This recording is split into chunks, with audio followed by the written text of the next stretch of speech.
સોમનાથ ખાતે ત્રિદિવસીય ચિંતન શિબિરનો પ્રારંભ. સોમનાથ ખાતે ત્રિદિવસીય ચિંતન શિબિરનો મુખ્યમંત્રીએ પ્રારંભ કરાવ્યો. રાજ્ય સરકારના પ્રવક્તા ઋષિકેશ પટેલ દ્વારા પ્રેસ કોન્ફરન્સ યોજવામાં આવી. રાજ્ય સરકારની 11મી ચિંતન શિબિર 3 દિવસોનો સામૂહિક યોગથી પ્રારંભ થશે. આ ચિંતન શિબિરમાં પ્રધાનમંડળના સભ્યો, કલેક્ટર, ડીડીઓ સહિતના 198 પદાધિકારીઓ જોડાયા. 3 દિવસ દરમિયાન સરકારી યોજનાઓમાં ટેકનોલોજી, એઆઈ અને ડેટા એનાલિસિસના ઉપયોગ માર્ગદર્શન આપવામાં આવશે. રોજગારીની તકો, જિલ્લાના પ્રવાસન સ્થળોનો વેગ, ગ્રામ્ય સ્તરે આવક વૃદ્ધિ સહિતના મુદ્દાઓ પર ચર્ચા કરવામાં આવશે. શિબિરના છેલ્લા દિવસે શ્રેષ્ઠ કલેક્ટર અને શ્રેષ્ઠ ડીડીઓ એવોર્ડ એનાયત કરવામાં આવશે. સ્ટોરી રિપોર્ટ બાય પરાગ સંતાણી, ગીર સોમનાથ.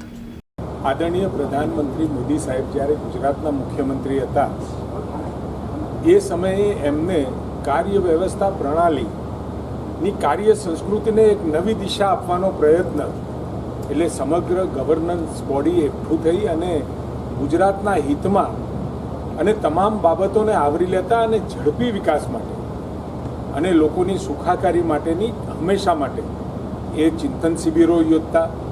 આજે આદરણીય ભૂપેન્દ્રભાઈ પટેલના નેતૃત્વમાં રાજ્ય સરકાર આ 11મી ચિંતન શિબિરનું આયોજન સોમનાથ દાદાની સાનિધ્યમાં કર્યું છે, જેની અંદર ગવર્નન્સ બોડીના આદરણીય ભૂપેન્દ્રભાઈ પટેલ સાહેબ, મુખ્યમંત્રી મંત્રીમંડળના સદસ્યો, વરિષ્ઠ સચિવો, ખાતાના વડાઓ, જિલ્લા કલેક્ટર અને જિલ્લા વિકાસ અધિકારી શ્રી, આમ સમગ્ર જે પ્રશાસનિક બોડી કહેવાય એવા તમામ અધિકારીઓ સાથે મળી મનન અને ચિંતન પણ કરશે.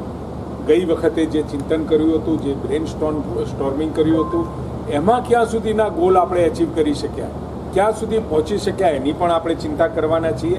સાથે અહીંયા જૂથ ચર્ચા, સામૂહિક મંથન અને ચિંતન માટેના વિષયો છે, જેમાં રાજ્યમાં રોજગારીની તકો વધે, રોજગારી વધુ મળી રહે, એના માટે ગ્રામ્ય સ્તરે આવક વધારવાની પણ અહીંયા ચિંતા થશે અને એમાં ગામડાઓમાં વસતા નાગરિકોની આવક કેવી રીતે વધી શકે એ બાબતની પણ સમગ્ર અધિકારીઓ સાથે અને મંત્રીમંડળના સભ્યો આમ જૂથ પાડ્યા છે. એ જૂથ પોતપોતાના જૂથોમાં ચર્ચા કરી અને એ પોતાના વિચારો અને વિષયો આપશે. એમાં સરકારી યોજનામાં સેચ્યુરેશન, એટલે કે સરકારી યોજના 100% અંતિમ છેવાડાના માનવી સુધી પહોંચે અને જેના માટે યોજનાઓ બનાવે છે સરકાર, એ જેના માટે બની હોય તેના સુધી પહોંચે એની ચિંતા કરવાની પણ આ સેશનમાં ચિંતા કરી છે. પ્રવાસન વિકાસમાં પણ જિલ્લાની ભાગીદારી કેવી રીતે વધે, જિલ્લો એમાં કેવી રીતે સામેલ થાય એની ચિંતાના વિષય પણ છે. અને સ્થાનિક સ્વરાજ સંસ્થાઓનું યોગદાન પણ ગુજરાત સરકારની સાથે જે તે વિસ્તારમાં તાલુકા પંચાયત હોય, નગરપાલિકા છે, જિલ્લા પંચાયત, એનું યોગદાન વધે એની પણ ચિંતા અહીંયા કરવાની છે. અને એનું મનન કરી અને ચિંતન કરી અને પોતે એક રિપોર્ટ તૈયાર કરી અને રાજ્ય સરકારને આપશે ને અમલીકરણની દિશામાં આગળ વધવાનું રહેશે. માર્ગદર્શક વક્તવ્યો પણ આપણને મળવાના છે.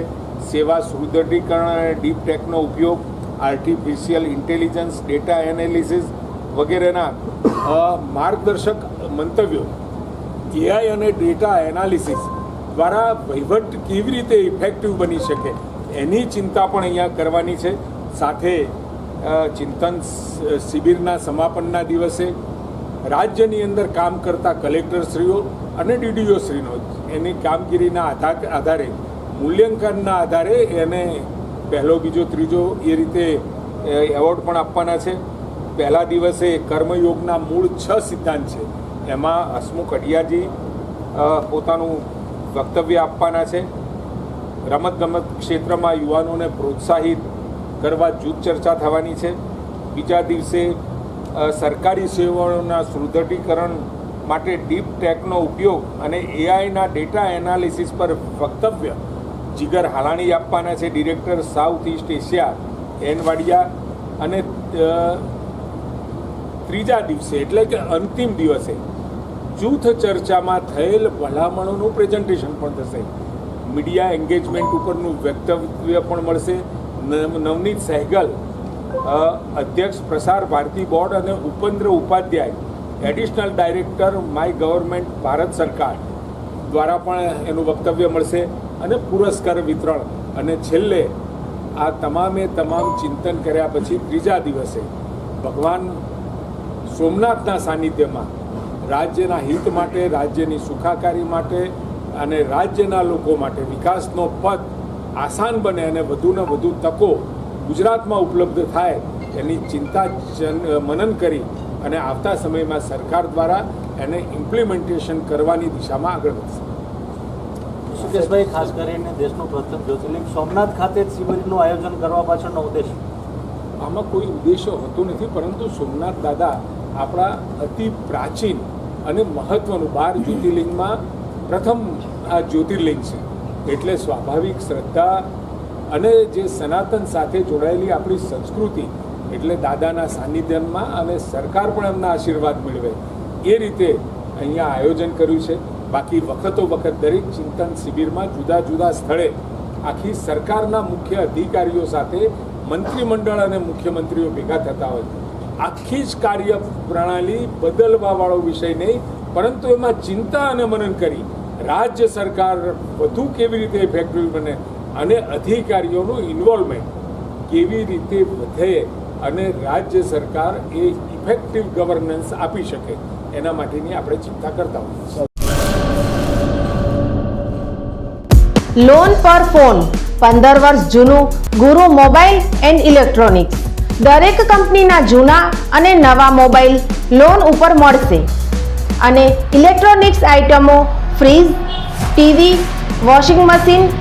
ગુરુ મોબાઈલ એન્ડ ઇલેક્ટ્રોનિક્સ, સંતોષી માતાના મંદિર પાસે અને અમારી અન્ય બ્રાન્ચ ગુરુ મોબાઈલ પોઈન્ટ, આભા હોટલ નીચે, પેટ્રોલ પંપ સામે, ભુજ. તો મેળવો લોન પે ફોન અને તમામ ઇલેક્ટ્રોનિક્સ એપ્લાયન્સીસ.